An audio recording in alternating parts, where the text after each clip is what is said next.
Frog के continuation में circulatory system ही आगे बात करते हैं। हम बात कर रहे थे कि कहाँ फ्रॉग की जो अनडाइजेस्टेड फूड होती है वो किसके थ्रू बाहर निकलती है, क्लोएका में वो अनडाइजेस्टेड फूड रहता है, फिर वो क्लोएकल अपर्चर के थ्रू बॉडी के बाहर निकल जाता है। लेकिन इनके पास दो ग्लैंड भी होते हैं, लिवर और पैनक्रियाज। लिवर में जो जूस बनता है उसका नाम होता है पाइल। वो स्टोर कहाँ होता है, गॉल ब्लैडर में, और गॉल ब्लैडर से एक डक्ट निकलती है, उस डक्ट का नाम होता है बाइल डक्ट। पैनक्रियाज में क्या बनते हैं, पैनक्रियाटिक जूसेस। वो पैनक्रियाटिक जूसेस एक डक्ट के थ्रू पैनक्रियाज से निकलते हैं, उसका नाम होता है पैनक्रियाटिक डक्ट। गॉल ब्लैडर से निकली बाइल डक्ट, पैनक्रियाज से क्या निकली, पैनक्रियाटिक डक्ट। अब दोनों डक्ट ने मिलकर क्या बनाया, आपका कॉमन बाइल डक्ट। अब ये common bile duct small intestine के ड्यूडेनम के पार्ट में ओपन होते हैं और वहाँ जाके कार्बोहाइड्रेट और प्रोटीन का डाइजेशन करवाते हैं।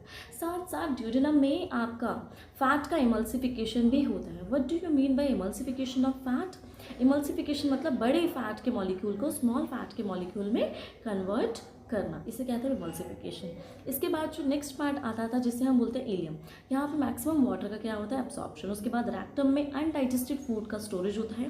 Cloaca is a common chamber जहाँ पे वो सबकी कैनाल्स की ओपनिंग होती है, क्लोएकल अपर्चर के थ्रू वो अनडाइजेस्टेड फूड बॉडी के बाहर निकल आता है। इसके बाद जो दूसरा सर्कुलेटरी सिस्टम आता है वो आता है लिम्फेटिक सिस्टम। लिम्फ क्या होता है, जब भी ब्लड को आप फिल्टर आउट करते हो तो उससे जो कंपोनेंट बनता है उसमें क्या होता है, लिम्फ। लिम्फ में क्या होते हैं, लेस प्रोटीन्स होते हैं, आरबीसी नहीं होते हैं, तो उस फ्लूइड को आप क्या बोलते हो, लिम्फ। और वो क्या होता है, कलर्स, जस्ट कलरलेस होता है। जैसे कि आपने बात करी कुछ जैसे लिम्फ होता है, लिम्फ और जाके आगे जाके डिवाइड हो जाता है, उसे बोलते हैं लिम्फेटिक चैनल। आगे जाके क्या बनेगा, लिम्फेटिक नोड्स। ऐसे चल के वो आगे जैसे वेन्स, वेनलेट, वेना कावा ऐसे बनते हैं, ऐसे लिम्फ के भी चैनल्स होते हैं।